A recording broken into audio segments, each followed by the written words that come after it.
Kita langsung aja ibu-ibu bidan dan ibu dokter di puskesmas Talang ya, kurang dekat ya. Saya menyampaikan ini kejadian-kejadian yang sering terjadi di RSUD Pamekasan. Dengan permasalahan ini saya ingin nanyakan, di sini tidak ada kematian ibu ya? Oh, alhamdulillah. Angka kematian bayinya 1. Oh, berarti hebat. Mungkin perlu apresiasi dari Dinas Kesehatan, dapat reward yang tidak menyumbang angka kematian ibu. Seperti dijelaskan tadi, untuk pemeriksaan USG pada trimester pertama sangat sulit sekali karena banyak sekali mitos, banyak sekali peran dari mertua maupun orang tua.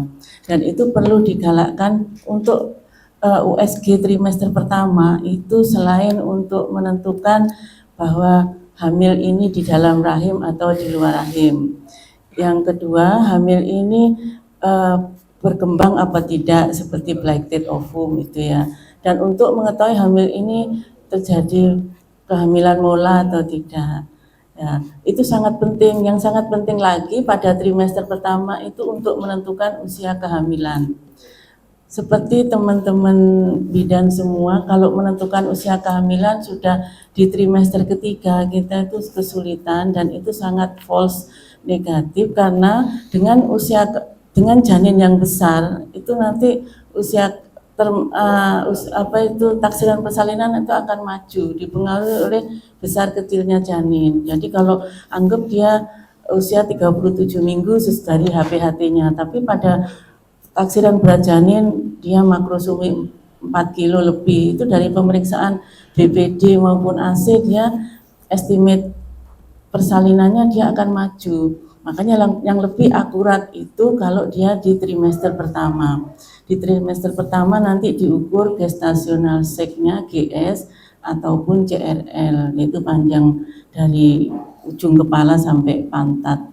Itu sangat membantu dalam menentukan usia kehamilan bila ibu hamilnya itu lupa HPHT. Wajar lupa HPHT, yang kita yang berpendidikan aja kadang lupa, ditanyain men terakhirnya kapan itu lupa. Nah, maka sebaiknya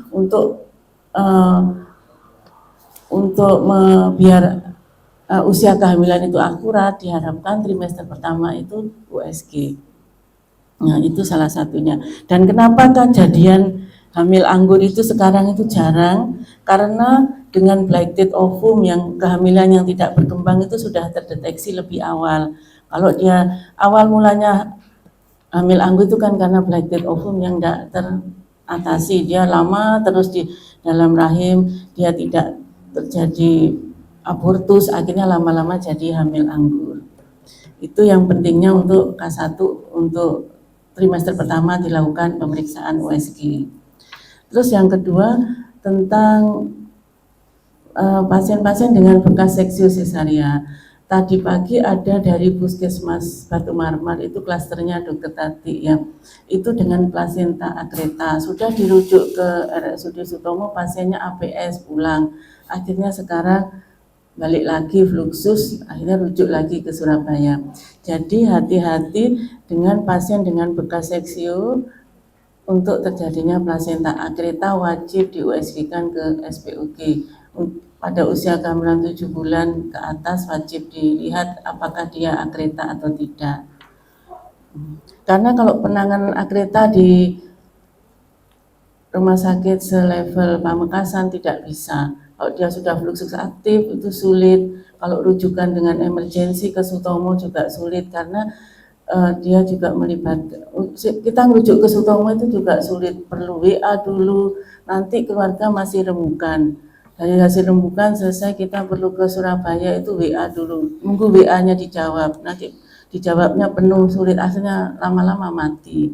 Makanya itu untuk bekas seksio diharapkan harus USG untuk melihat akreta atau tidak.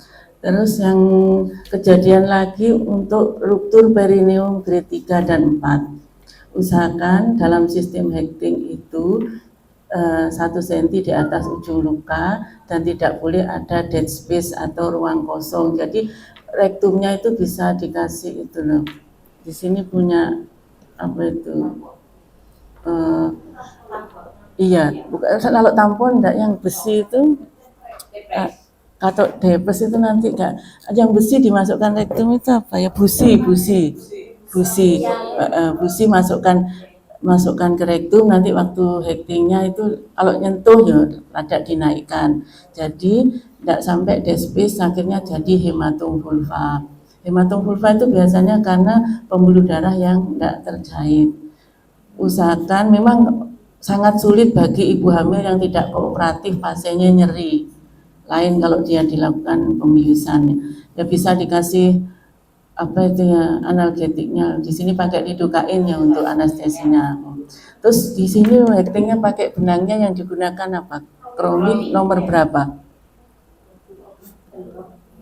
Kalau 3 kecil ya, nomor 2 gitu, nomor 2 atau nomor 1, atau pakai Savil Quick yang nomor 3 rada kecil ya. Kalau pakai benang yang nomor 3, kalau dia lukanya itu dalam, itu bisa 2 lapis gitu. Jadi tidak membentuk gerombo dead space atau soalnya kalau pasien dengan ruptur perineum grade 3 dan 4, dia kalau terjadi fistel, repairnya itu sulit, yang mengerjakan harus konsultan uroginekologi karena dia akan terutama fistel recto vagina. Jadi waktu dia flatus, waktu BAB akan keluar ke vagina, dia jadi kotor, kasihan ibunya, resiko perceraian juga besar, suaminya akan komplain. Itu yang sering dihadapi di Rumah Sakit Semat. Dan untuk yang terjadi proses itu ya, penyembuhan dari luka perineum yang tidak sembuh itu, kalau repairnya itu biasanya setelah masa nifas. Kalau di repair pada waktu itu juga karena jaringan-jaringan kolagen pada ibu nifas, ibu hamil dan ibu-ibu yang tidak hamil itu beda. Makanya repairnya itu nunggu setelah selesai masa nifas. Dipaksakan repair pada waktu itu ya tetap nanti jahitnya tetap tidak jadi. Tetap dilakukan, tetap tidak jadi. Jadi KIE ke pasiennya kalau ini kira-kira lukanya sudah postpartum hari ke-10 atau ke-15 tidak jadi, dirawat dulu aja, jangan dijahit ulang, itu mesti merupul lagi, mesti tidak jadi, tidak nyambung. Ya, itu memang sudah jaringannya seperti itu, nunggu selesai masa nifas. Makanya sebaiknya kalau hekting pada ruptur perineum itu harus benar-benar jangan sampai terjadi fistel. Di sini kalau hektingnya jelujur ya, kalau anunya ya jelujur itu harus dipegangi, jangan makanya kan kan harus kalau jelujur itu tidak boleh longgar, jadi benangnya itu ada yang narik. Kalau dilonggarkan pasti akan ada ya, harus ada asisten. Terus kalau dia lukanya itu besar dan sampai itu menembus rektum, itu nanti ibunya jangan sampai fesesnya itu keras, jadi harus dikasih dulkolak atau banyak makan sayur, buah gitu. Jadi kalau dia keras kan resiko robek juga bisa, resiko putus, dan tidak boleh dibersihkan sama air hangat ya, karena nanti benangnya akan putus. Dan jangan lupa pemberian antibiotik sama vulva hygiene. Terus selanjutnya itu yang kejadian di RSUD. Untung di sini tidak ada kematian ibu ya. Kalau ada pasien-pasien dengan HPP ya, terus melihat seperti kalau HPP itu kan kausanya seperti 4 nih. Kalau kita itu HPP-nya murni karena atonia uteri dengan medikamentosa, dengan obat-obatan, itu insya Allah itu bisa teratasi. Makanya kalau paling HPP itu kita harus lihat tindakan pertama dulu, dilihat vital sign-nya. Dia tensinya itu turun apa enggak. Kalau tensi sudah di bawah 100, nadi itu enggak mungkin di bawah 100, mesti di atas 100. Itu mesti, dan nadinya cepat. Kalau sudah, dan jangan lupa dipasang kateter untuk melihat produksi urin. Ya, itu wajib, karena selain untuk kita pantau produksi urinnya juga untuk kontraksinya biar bagus. Kalau terhambat oleh VU yang terisi penuh, itu kontraksinya juga lambat, jadi lemah lagi. Untuk yang karena atonia uteri, jadi selain kita melakukan eksplorasi ini, HPP-nya karena apa? Atonia uteri atau karena sisa plasenta atau karena robekan jalan lahir. Kalau faktor trombosis atau pembekuan darah itu jarang sekali ya. Lain kalau ibunya sebelumnya kalau kena luka ndak sembuh, kena luka darahnya ndak ampet, terus sering lebam-lebam, itu lain karena mungkin ada ITP atau gangguan yang lain. Tapi kalau sebelumnya ibunya itu normal-normal aja ya ndak kalau dari faktor pembekuan darah ya. Jadi paling kita fokuskan ketiga itu. Jadi kalau pertama itu harus robekan jalan lahir itu ada apa enggak. Jadi dilihat porsionya itu harus pakai spekulum atas bawah itu ya. Spekulum atas bawah itu harus jadi dari spekulum di atas bawah dilihat nanti porsionya itu diklaim pakai ring tang ya. Jangan pakai tenakulum kalau pasien postpartum. Kalau pakai tenakulum itu tajam, luka karena porsio pada postpartum atau pada ibu hamil itu rapuh ya. Itu diklaim dari jam 12, jam 3, jam 6, jam 9. Nanti diputeri dari spekulum atas bawah itu. Oh, porsionya normal, enggak ada robekan, berarti sini aman. Sambil didep, sambil kita lakukan pemberian obat-obatan oksitosin, drip, pemberian misoprostol 3 tablet atau 4 tablet per rektal. Itu dilihat, tanyakan pasiennya punya asma apa enggak. Kalau punya asma jangan sekali-kali dikasih misoprostol karena akan memicu asmanya itu kambuh. Terus itu dilihat spekulum, harus ada asistennya spekulum atas bawah sambil ring tangnya itu diputerkan, dijepit dari jam 12 dari sama jam 6. Nanti dilihat oh enggak ada robekan, digeser lagi, digeser sampai muter 360 derajat itu. Kalau porsinya aman berarti bukan robekan jalan lahir ya. Terus yang lihat vaginanya itu robek ada enggak. Kadang itu ya itu dilihat dari spekulum, sambil spekulumnya itu di kanan kiri atas bawah dilihat oh ada robekan enggak di vaginanya. Kalau ada robekan di jalan lahirnya ya dilakukan hekting atau penjahitan, atau menembus rektum apa enggak. Kalau menembus rektum sebaiknya dirujuk karena nanti benang yang digunakan kan lain. Kalau untuk repair perineum grade 4 dia pakai Safil yang menyerapnya lama, jadi untuk proses penyembuhannya itu agak lama. Jadi biar tidak terjadi fistel kalau perineum grade 4 sebaiknya dirujuk. Rujuknya pada waktu itu juga ya, jangan sampai menunda karena kalau melebihi golden period juga risiko terjadi infeksi. Dan hati-hati kalau pada patus precipitatus itu juga risiko dengan HPV.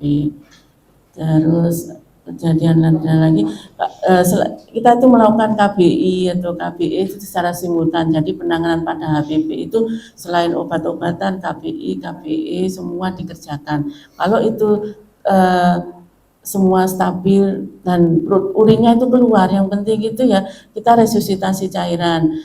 Dikatakan HPV pada partus normal itu kalau pendarahan lebih dari 500 cc, kalau seksio itu lebih dari 1000 cc. Dan lihat itu nadi di sini, kalau kita ndak ya pakai pulse oximetry itu ya, itu di situ saturasi muncul sama nadi. Kalau saturasinya bagus seperti pasien shock hipovolemik ya, shock hipovolemik, tensinya 90/60, nadi itu mesti di atas 100. Nah, resusitasi cairan kira-kira 500 cc darah itu bisa diganti dengan 3 kali cairan kristaloid. Jadi RL atau NS itu 3 kalinya. Kalau 500 cc yang hilang berarti 3 kali diganti 1500 cc cairan. Kalau 500 cc darah diganti dengan 500 cc darah. Untung di sini tuh bisa kalau ada transfusi. Di Puskesmas Talang bisa mengerjakan. Enggak boleh ya. Jadi biar rujukannya itu tidak terlambat dan pada waktu pasien HPV ya penanganan awal yang harus dikerjakan. Itu kalau ada itu yang kemarin kan pernah sudah dilatih dengan dokter anestesi untuk penanganan shock sama terapi resusitasi, nanti bisa ditularkan atau disalurkan ke teman-teman Puskesmas Talang. Jadi wajib tahu bagaimana penanganan HPV pertama kali sebelum dilakukan rujukan.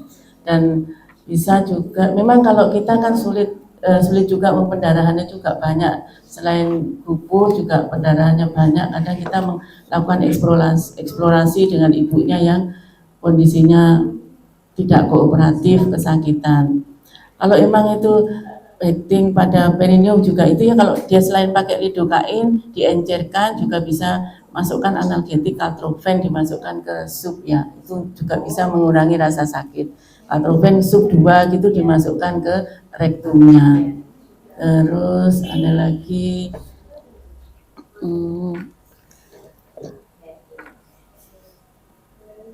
ada pasien-pasien dengan PEB, preeklamsia berat, itu wajib dengan pasang pulse oximetry. Apakah sambil, kalau kita enggak, ya mungkin konsul ke dokter puskesmasnya, apakah ada ronfi apa enggak, sesek apa enggak. Itu dilihat selain pemeriksaan itu pakai pulse oximetry itu saturasinya turun apa enggak. Soalnya pasien-pasien dengan PEB dengan sesak itu tidak boleh SM itu masuk, ya karena akan menambah sesak. Syarat-syarat SM masuk harus tahu ya, tidak ada depresi nafas, jadi RR-nya itu tidak boleh kurang dari 16 kali per menit, ya itu produksi urinnya tidak boleh kurang dari 5 cc per jam, ya refleks patella 3 itu ya. Itu syarat-syarat pemberian SM. Di sini SM 20% sama 40% ada ya. Kalau dia itu SM-nya itu, kalau dia pasiennya mau terminasi ya anggaplah sudah aterem, itu ya SM full dose yang diberikan. Kalau masih konservatif ya SM yang 40%. Tapi pada pasien dengan kejang, mungkin pasien datang ke sini dengan kejang, masukkan SM yang 20% dulu, wajib itu ya. Kalau kejangnya karena eklamsi, kejang PEB eklamsi ya. SM yang 20% kan sudah 4 gram ya, pelan-pelan karena efeknya itu mual, pusing, muntah, itu yang sering terjadi. 4 gram berarti kalau satu vial IV pelan ya, kalau SM yang 20% itu satu vial 25 cc, kalau kita ngambil 4 gram berarti 20 cc yang dimasukkan. 1 cc ya 4 gram berarti 20 cc 10 gram, 10 cc 10 cc gitu ya. Itu pelan-pelan dimasukkan.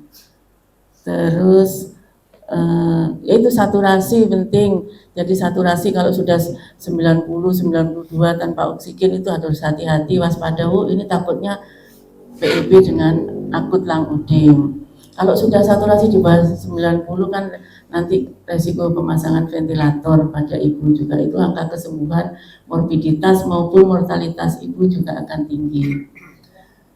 Dan di sini juga alhamdulillah persalinan sudah di puskesmas semua, jadi tidak dedek di Polindes sendiri ya, ada temannya. Itu memang di sini sudah termasuk puskesmas Ponet ya? Belum. Jadi klaim-klaiman BPJS sesuai masih dengan kayak BPN gitu. Bukan persalinan, seandainya persalinan normal itu tidak bisa diklaim persalinan normal dokter umum gitu, enggak. Maksudnya kan klaim-klaiman BPJS itu kalau puskesmas Ponet sama kan lain ya Bu ya? Ya, lain. Belum Ponet sama. Memang ini program dulu dari Kadinkes, persalinan wajib di puskesmas, dan hal ini alhamdulillah tercapai juga menurunkan angka kematian ibu maupun angka kematian bayi. Kemarin itu saya ada pasien dari puskesmas Pakong dengan 27-28 minggu dengan APB, kemungkinan solusio, tapi nyampe di RSUD sudah di UA GCS 11 HB-nya 3. Memang kalau di daerah utara lebih sulit. Kalau yang saya alami itu yang sulit itu di Palengaan, puskesmas Palengaan itu juga sulit ya, angka kematian ibunya rada tinggi. Kalau di sini mungkin masih masuk di perkotaan, di pinggiran yang masyarakatnya mungkin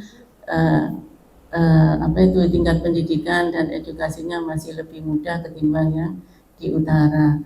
27 minggu tak impatu, kesakitan, keluar darah, fluksus aktif, di puskesmas HB-nya 6, dengan jarak jauh juga ya, dari Pakong nyampe di Pelunggungan, orangnya nggak sadar itu, mau gimana, kesulitan seperti itu ya. Mungkin perlu digalakkan untuk ANC yang USG di puskesmas pada trimester pertama itu ya, sama pokoknya di sini jatahnya untuk USG di puskesmas Pak Ibu hamil berapa kali? Minimal 2 kali. Ya. Itu yang penting ya, untuk melihat dia plasenta previa apa enggak gitu. Itu juga kadang kan suruh USG juga sulit, mungkin ada terobosan Puskesmas Talang mempunyai inovasi gimana cara meningkatkan angka kunjungan USG trimester pertama, masyarakat jadi senang. Mungkin USG kan ada USG portable, perlu dikunjungi rumahnya, Pak, USG di rumahnya. Ini Pak, ini kan Ibu Kepala Puskesmas ini ditarik. Diajak ke desa. Diajak ke desa. Ya mungkin kalau terus mungkin melibatkan kader juga ya, terus tokoh masyarakat, Ibu Pamo. Jadi kalau ada yang telat-telat berapa minggu gitu wajib telat 1 bulan atau telat 1,5 bulan, mesti kan yang tahu kan tetangganya, nanti kasih info ke Bu Bidan desanya gitu, mungkin kerjasama dengan kader. Sekarang kan juga di desa ada program stunting dari BKKBN itu ya, nah, itu kan sambil diselip-selipkan, moga-moga kunjungan dari K1 untuk ibu hamilnya USG di trimester pertama menjadi meningkat, karena di sini angka kematian ibunya tidak ada ya, alhamdulillah bisa menurunkan AKI di Pamekasan yang tahun kemarin itu sekitar 29-30, sekarang masih di bawah 20 ya sekitar. Jadi turun sekali di Pamekasan, angka seksio pun turun di Pamekasan yang dulu itu menjadi sorotan dari Kementerian Kesehatan. Sampai waktu itu Pak Bupati ditelepon sama Menteri Kesehatan. Saya pernah dipanggil, semua SPOG dipanggil gara-gara angka SC-nya itu tinggi bukan saat ini saat dunia mungkin. Katanya Dokter Muti itu ya, itu jadi sorotannya. Aduh, katanya Dokter Muti tertinggi bukan saat Indonesia saat dunia mungkin. Ya, itu sampai waktu itu kita dipanggil semuanya ya. Mungkin ya namanya manusia ada salah ya. Ya itu, tapi sekarang dengan program seperti ini dari Bapak Kadinkes, ada program dengan persalinan di puskesmas kan bisa terkendali dan bisa persalinan itu kalau ditolong di Polindes sendirian, dedeknya minta ampun, nanti kalau ada kematian langsung semaput, takut dimarahi sama Dinkes, takut dimarahi, itu yang membuat mungkin akhirnya kan ujuk-ujuk langsung dirujuk, tapi kalau di puskesmas kan ada temennya, ada penanggung jawabnya. Cuma ya mungkin ya sekarang BBM di sini banyak ya yang di jalan. Di wilayah oh ya hebat. Tahun ini enggak ada.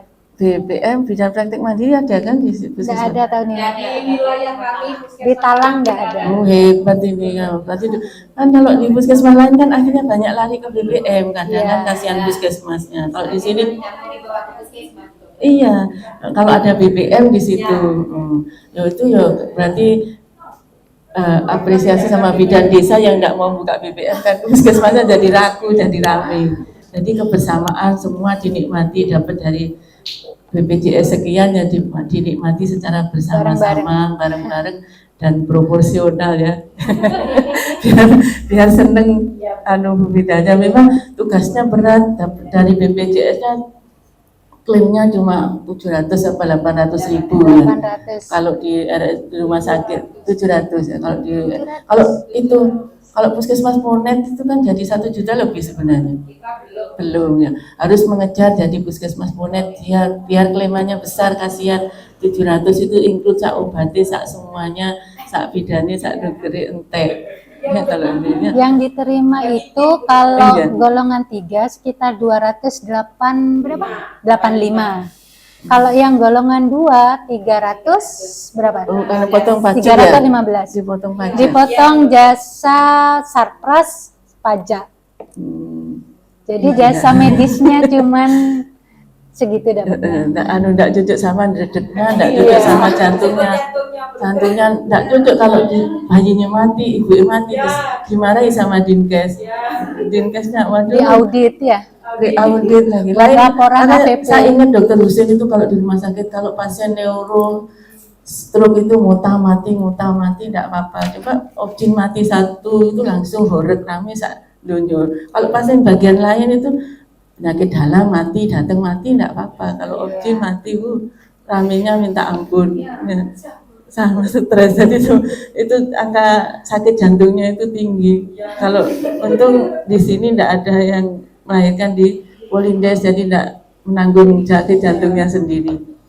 Yang mungkin lebih berkah, lebih enak dikerjakan di sini bersama-sama dengan ketransparansi dari teman-teman semua, sejawat semua. Yang penting itu transparan, dapat sekian. Kalau tidak transparan itu yang sulit, yang akhirnya menggerutu, akhirnya dongkol, kan tidak enak bekerja ya. Saya juga ini Pak Novel ini juga ngalamin. Iya, itu kemarin juga ada di Puskesmas Larangan itu, dia lahirnya tidak apa-apa, waktu itu habis USG, Bu ini bisa lahir normal, Pak. Apa itu air ketubannya bagus, tapi mak betunjuk kala 2 kok langsung meninggal, AS-nya 0. Loh kok bisa ya, padahal ini waktu katanya lahirnya lancar, air ketubannya itu jernih. Kemungkinan untuk air ketuban jernih itu sulit untuk menyebabkan kematian pada bayi. Bayi itu indikator kesejahteraan janin pada Opjin itu pokoknya kalau ketubannya jernih itu sih aman, asal tidak ada lilitan. Ya kan, kalau jenengan kalau saya itu kalau ada pasien infartu ya, pembukaannya tidak maju tapi sudah buka 7 atau buka 6, bisnya bagus, coba di amniotomi tidak apa-apa, karena itu kan harus lahir, kan sudah infartu, sudah kalah 1 fase aktif, dilihat kalau itu air ketubannya itu jernih, lanjutkan masih aman. Tapi kalau air ketubannya itu jelek, air ketubannya itu udah mulai hijau, oh berarti itu bayi itu sudah BAB di dalam rahim, berarti dia distres, ada hipoksia. Jadi kalau hipoksia kan sphincter aninya kan terbuka, jadi fesesnya akan keluar. Jadi makanya orang kadang itu minum air ketuban, iya minum air ketuban, bayi di dalam rahim itu juga minum air ketuban, padahal itu isinya air kencingnya janin. Nah itu karena jernih berarti masih aman. Jadi kalau penolong persalinan anggap kala 2 si jernih gitu sih aman-aman aja, asal kalau ketubannya sudah hijau, nah itu harus warning, harus waspada, kemungkinan macet, kemungkinan bayinya sudah mengalami asphyxia itu lebih besar. Terus di sini kalau rujukan itu sudah punya inkubator transport gitu.